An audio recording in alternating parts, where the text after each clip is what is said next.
buenas noches. Buenas noches. ¿Cómo le va, Stronati? ¿Qué dice? ¿Cómo anda, Alejandro? Aquí estoy. Bueno, bien. ¿Qué quiere? ¿Tiene algún agradecimiento de urgencia, alguna cosa? Porque si no, vamos a pasar... Tenemos un agradecimiento de urgencia que son unos alfajores que nos ha alcanzado nuestro asiduo colaborador y oyente Fafa de Necochea. Bueno, muy bien. Gracias, Fafa. No viaje, si viaja... ¿Cómo era? No, ese era de otro. No, de ese otra era ciudad, otro. ¿no? Viaja No. en auto, viaja en tren. Sí, pero eran de Mar del Plata. Es lo mismo. Sí. Bueno, entonces vamos al mundo de la poesía. La charla de hoy podría titularse Refutación de la rima, y nos hemos basado en Milton y en Borges. Podría ser el título de un artículo de Borges, bien ese. Podría ser. Y no sé si lo es. No lo es. No es. Pero sí, estamos casi glosando a Borges en toda esta charla. Y Borges empieza por citar por ahí a Milton, diciendo que la más altiva y justiciera refutación de la rima la formuló precisamente Milton hace más de 300 años. Milton, un varón doctísimo, y además, justamente, autor de numerosas hazañas en el soneto y en la epopeya. Y es el autor, por cierto, del Paraíso Perdido, el mejor libro que se haya escrito en lengua inglesa y uno de los más aburridos que se haya escrito en lengua alguna, se decía por ahí. Pero decían para jorobar los enemigos de Milton. Y justamente en el prólogo del Paraíso Perdido o en la contratapa, ahí, qué sé yo, donde uno dice cosas, se lee esto, se halla la refutación susomentada. Y voy a leer ahora a Milton. Empieza por anunciar la medida en que ha sido escrito el Paraíso Perdido, que es toda la historia del diablo, el Paraíso Perdido. Un día vamos a hablar del Paraíso Perdido. Es la historia de la caída de Lucifer y todo eso. Bueno. Por eso quien quiera conocer la historia del demonio, de todo el jarabe que se armó, el Paraíso Perdido de Milton. Que empiece por ahí, sí. Milton empieza por anunciar en qué medida va a escribir el libro, no en qué medida en el sentido de los discursos de los locutores. Por ejemplo, en qué medida estoy de acuerdo, no. En qué medida poética, qué metro iba a usar. ¿Qué metro, claro? Y dice, la medida de esta composición es el verso heroico inglés no rimado, como el de Homero en griego y el de Virgilio en latín. La rima no es un aditamento necesario ni un verdadero adorno de los poemas, particularmente en obras extensas, sino invención de una época bárbara para levantar ideas ruines y metros rengos. Ha sido agraciada, eso sí, por el uso de algunos famosos modernos, a quienes arrastró la costumbre y que debieron, mal de su grado y no sin trabas, compulsión y molestia, expresar muchas cosas diferentemente y en general peor de lo que hubieran hecho a no regirlos el consonante. No está mal. Con entera justicia, dice, varios excelentes poetas italianos y castellanos han rechazado la rima en composiciones largas y breves. Según, por otra parte, la suprimieron hace tiempo nuestras mejores tragedias inglesas. Y la suprimieron como a cosa trivial para los oídos juiciosos y de ningún deleite musical verdadero. Deleite que reside solamente en medidas aptas en la oportuna cantidad de sílabas y en el sentido, desarrollándose, variadamente de verso en verso. La rima es un sonsonete de terminaciones iguales y es una falta evitada por los clásicos. Esta mi omisión de la rima entonces no debe ser tomada por un defecto. Tal vez así lo juzguen los lectores vulgares, sino que debe tomarse como un ejemplo para emanciparse de esta trabajosa sujeción. Esto dice. Hay 3 argumentos para refutar la rima, para oponerse a la rima.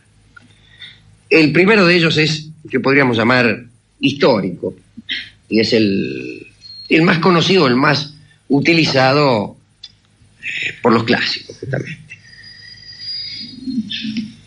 Es lo que decíamos recién, los griegos y los latinos ignoraron la rima. Literaturas enteras han prescindido de la rima. No conocían la rima los griegos. Literaturas fundantes incluso, ¿no? Claro. Sino que usaban los pies silábicos. Los germánicos tampoco, utilizaban la aliteración. La aliteración es, por si no está claro, o si hay personas que no escuchan el programa de Tinelli,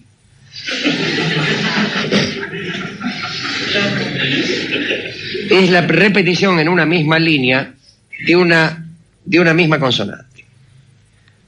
En castellano no hay eso. Podemos encontrar un remedio de ese recurso en ciertas adivinanzas en juego. 3 tristes tigres. Comen trigo, etc. Algo así. Siempre es ripioso en castellano este juego. Siempre es ripioso. En inglés queda muy bien y les gusta muchísimo. Y cenizas de todo eso queda en muchos títulos de canciones. Repetición, muchas Fs en un verso. Esa es la aliteración. La repetición de un sonido varias veces en la misma línea. Eso es aliteración. Y es un recurso usado en las literaturas germánicas no digo en vez de la rima, es un recurso usado por la literatura germánica, que no utilizaron la rima sino hasta después. Desde luego Schopenhauer decía, y con razón, que la rima aparecía en momentos de corrupción de las lenguas madres, momentos de barbarie. Efectivamente es así. Las lenguas clásicas no conocían la rima, y sí las lenguas que surgieron a partir de la corrupción de sus idiomas madres. Schopenhauer, por otra parte, sostenía que el ritmo era más noble que la rima. Bien. Ahora, este argumento, el argumento histórico, parece aconsejar la realización de versos latinos. Bueno, no es cuestión de aligerarse uno del soneto para meterse a hacer, qué sé yo, hexámetros, como los hacía Virgilio, o la manera de Esteban de Villegas, que era uno que la latinizaba por ahí. El segundo argumento podría llamarse el argumento hedónico. Este me gusta mucho a mí. Que consiste en negar o tener en poco el agrado que se atribuye a la rima. Negar o tener en poco el agrado que se atribuye a la rima. Por ejemplo, ¿qué gusto puede darnos escuchar Flecha y saber que al ratito vamos a escuchar endecha o derecha? Bueno, hay un gusto, Alejandro, y quién sino usted para decirlo aquí. Digamos que funciona efectivamente quizás en otros territorios que no son del ámbito de la literatura, pero sí que son del orden del placer. Quiero decir, cuando uno dice, por ejemplo, ya todos saben que Alemania está de luto, son todos rubios, no lo discuto. Exactamente, porque la verdad es que este agrado solo se justifica en versos de travesura. Por ejemplo, aquí le traigo el mondongo que usted me mandó comprar. Como no lo puedo entrar, en la puerta se lo pongo. La gracia que esta estrofa tiene proviene indiscutiblemente de su carácter rimado. En verso libre sería bastante soso. Señora, tráigole el mondongo que me han cargado. No pudiéndolo entrar, se lo pongo en la puerta.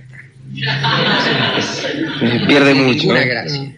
Ninguna gracia. Toda la copla popular encuentra su gracia en la rima. Incluso hay preparación de rima sin sentido lógico.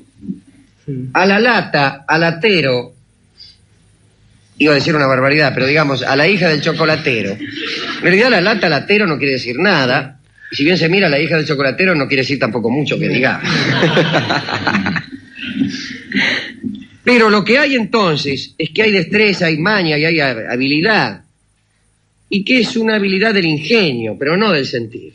Si me permite una ligera digresión acá, es un poco complicada, pero creo que usted la va a reconocer. Hay un género que tiene que ver con el canto sureño de aquí de la Argentina, que es un canto que sí se complace en la rima y que jamás o casi nunca se complace en el sentido chusco de los versos. Creo que ahí sí puede haber un hallazgo, buscar la melancolía incluso en contra del recurso utilizado. Pero claro, eso lo diremos cuando defendamos a la rima. Estamos en los argumentos en contra de la rima. Y por ahí nosotros estamos en contra de estos argumentos que están en contra.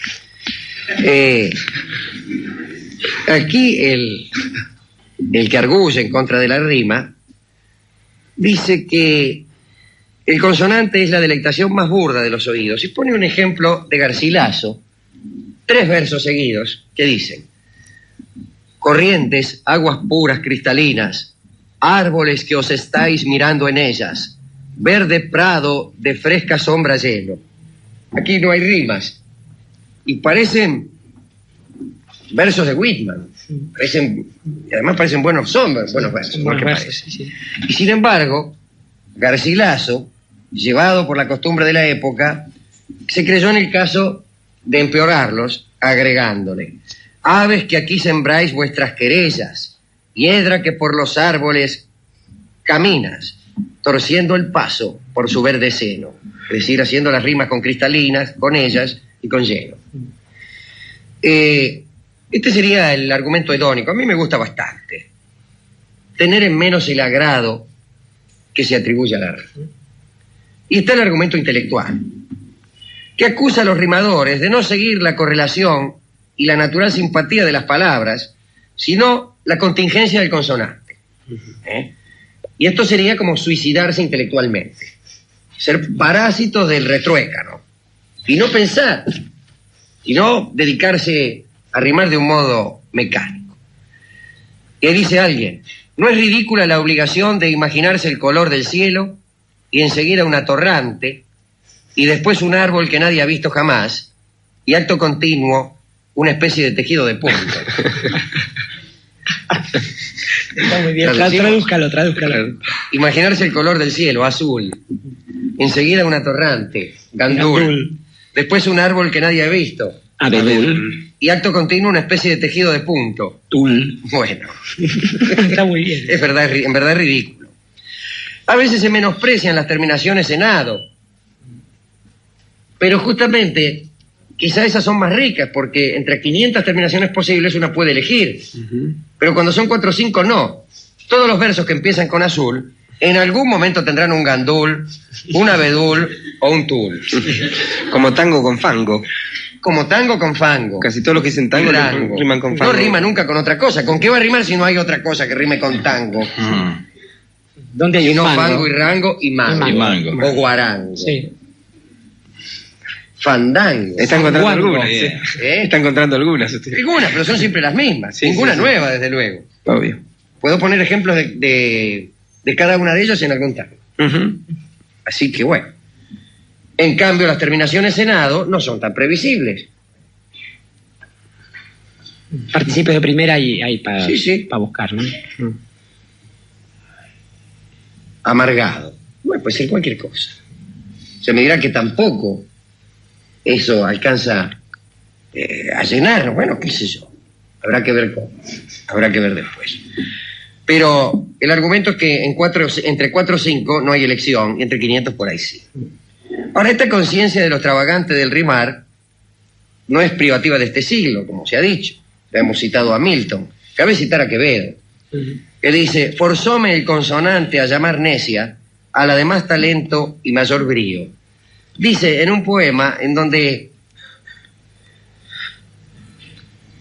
él repite este argumento varias veces con mucha gracia. Solo por buscar un consonante, miente. Miente. O se ve obligado a mentir. Schopenhauer decía algo así, como que la rima era una alta traición al entendimiento y que a veces, nada más que por rimar, se decían cosas que podían haberse dicho mucho mejor. Viene en su ayuda Quevedo, una vez más, cuando en un soneto dice, por ejemplo: miré los muros de la patria mía, hace un tiempo fuerte ya desvanecidos, de la carrera de la edad cansados, por quien claudica ya su cometido, y recurre a participios. Claro. Incluso haciendo trampa. Sí, dice. sí. Y fíjese que casualmente ese soneto empieza con algo que puede ser parecido a una aliteración. Miré los muros. Miré los muros. Eso es la sombra de una aliteración. Y genera cierto clima, ¿eh? Ya Sí. miré los muros. Bueno, miré los muros genera cierto clima y cierta dureza y cierta perplejidad. Y lo encierra. No sé por qué. Bueno. De todos modos, yo no estoy muy de acuerdo con la mayoría de estos argumentos. Porque renegar de toda sujeción, diciendo que más libre se estaría sin ella, no es solamente renegar de la rima. En principio es también renegar del ritmo.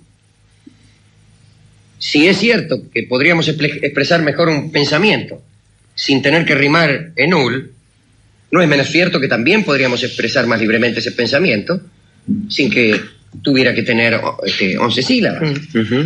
Podemos ir más allá. Sí. sin tenerlo que expresar en palabras. ¿Qué le parece? Sí, sí, sí. Justamente los psicoanalistas han hecho mucho hincapié en esto de la sujeción al lenguaje como un límite, ¿no? Renunciar a una sujeción con esos argumentos, con el argumento de que aprieta, finalmente renunciar a todas. ¿Dónde está el límite de la apretura? Muy por el Porque han contrario, de ser mejores las apreturas del metro que las de la rima. si uno reconoce en esos apretujamientos un mérito, además, cuanto más se avanzase en eso, mayor sería el mérito. ¿Es verdad? Hay una frase que creo que es de Bernardes, en un soneto. No debe ser en un soneto, porque no coinciden justamente. Pero es algo así como que tus cadenas me desencadenan. Busca las cadenas del soneto, justamente para encontrar la manera de, aún encadenado, poder decir algo. Y después de todo, ¿qué es la historia del arte? Sino la historia de las dificultades para vencer unos rigores. Hay mucha tela para cortar aquí. Recuerdo ahora sí, sin que venga mucho al caso, algo leído alguna vez, y esto sí que no recuerdo dónde, pero es esto. Alguien ha dicho que el verso libre, el verso blanco, el verso sin rima, y también sin ritmo, o sin número establecido de sílabas. Digo, el verso libre es un simulacro tipográfico. Y por ahí uno tiende a estar a favor de esto. ¿En qué se diferencia una prosa poética de un verso libre tipográficamente diseñado de un modo determinado? Pero hay esto, creo que es algo así. Esa tipografía sirve para anunciar al lector que le espera una emoción poética. Si el verso es del todo no es libre... Poco, no es poco, es extraordinario este argumento. Si está alineado, a golpe de vista el lector sabe que lo espera una emoción poética y no un razonamiento ni una información ni noticias sobre el cultivo de cereales en Pehuajó. Nuestro amigo Eliot decía que si un verso es del todo libre, nunca es del todo bueno y nunca es del todo un verso. Está bien. Una última cosa, que es una contribución propia. La rima, desde luego, es la concordancia entre las letras que vienen después del último acento de la última palabra de cada verso. Bien. Pensaba yo en el idioma analítico de Wilkins y en todos los idiomas analíticos posibles. Por empezar, pensaba en algún idioma posible, si es que no existente, en donde todas las terminaciones fueran iguales. ¿Por qué no pensar, y debe haberlo, algún idioma de tan extrema simplicidad o de estructura tan paradójica, que todas las palabras terminasen en an? Todas las palabras rimarían. Podemos ir más adelante e imaginar, y esto seguro que hay, un idioma en donde los verbos terminaran en an, los sustantivos en in y los adjetivos en on, supóngase. Y estoy seguro que de esos idiomas hay. En cuyo caso, las funciones gramaticales rimarían solo consigo mismas. Solo podrían rimarse verbos con verbos, sustantivos con sustantivos y adjetivos con adjetivos. Pero voy más allá pensando en Wilkins. No vamos a perder tiempo ahora explicando cómo era el idioma analítico de Wilkins, pero era más o menos... vamos a explicar el funcionamiento de un ejemplo.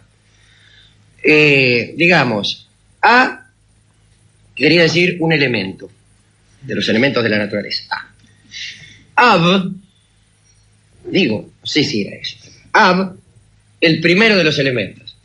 O sea, la A daba el carácter de elemento, B, el primero de ellos. Quiere decir que Ab era fuego. A era elemento, Ab era fuego. Y Ave, una parte del fuego. Digamos una llama. Quiere decir que todas las partes de una primera cosa rimarían entre sí. Habría un carácter lógico, como en los idiomas anteriormente sospechados. Había una función gramatical, que no es otra cosa que una igualdad de sentido lógico, que permitiría la rima únicamente en aquellas cosas que tuvieran una similitud de orden lógico y una similitud más cercana al caso particular que al caso general. Porque las últimas letras de los idiomas analíticos son las que se refieren a casos particulares. Se lo dejo como una contribución modesta. Le digo que esto haría, conformaría un mundo bastante particular, donde, por ejemplo, justamente quizás la rima no tendría lugar, porque toda afinidad estaría dada desde antes. Es que la rima estaría dada desde el objeto mismo. Claro. Ya sentiríamos al objeto rimar con el otro. Claro. Lo que podríamos llamar una rima lógica. Sí. En que las onceavas partes de algo rimaran. Sí. Un jugador fatalmente rimaría con otro. Sí. Extraordinario. Extraordinario. Pero bueno, discúlpenme. Qué bueno para pensar un poema de amor en esos términos, donde las afinidades se buscan en dos sentidos, en dos rutas. Claro. El orden del lenguaje y el orden de la conjunción, de la otra conjunción. Está muy bien eso, ¿eh? Bueno, me parece que le haya gustado. No, me parece que debería dejarse de jorobar y escribirlo, eso. A veces me da por los recursos fáciles. Se nota. Está muy bien. Bueno, pero ¿a quién dedicar estos áridos pensamientos sobre la rima y su sentido?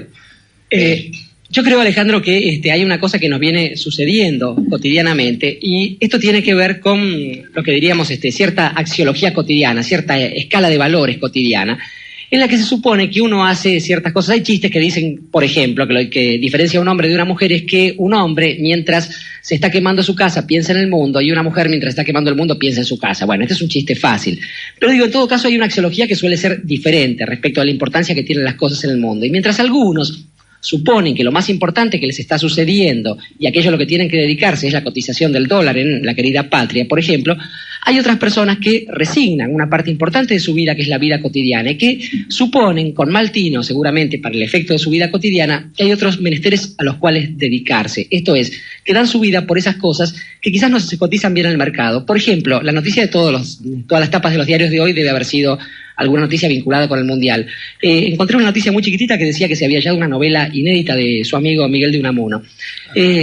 Quiero decir, hay cosas que aparecen en letra chiquita en los diarios de la vida de los hombres, y quizás esa forma de ver las cosas, esa axiología, esa filosofía, sea esa vieja amiga a la que uno recurre cuando ya están secas las pilas de todos los timbres que uno va a tocar y se da cuenta que lo que ha sufrido y lo que ha pasado no ha sido en vano. Para esa vieja amiga quizás entonces esta dedicatoria. Y vieja amiga se llama el tango que a todos los que no desdeñan las letras chiquitas les está dedicado. Cante Hugo.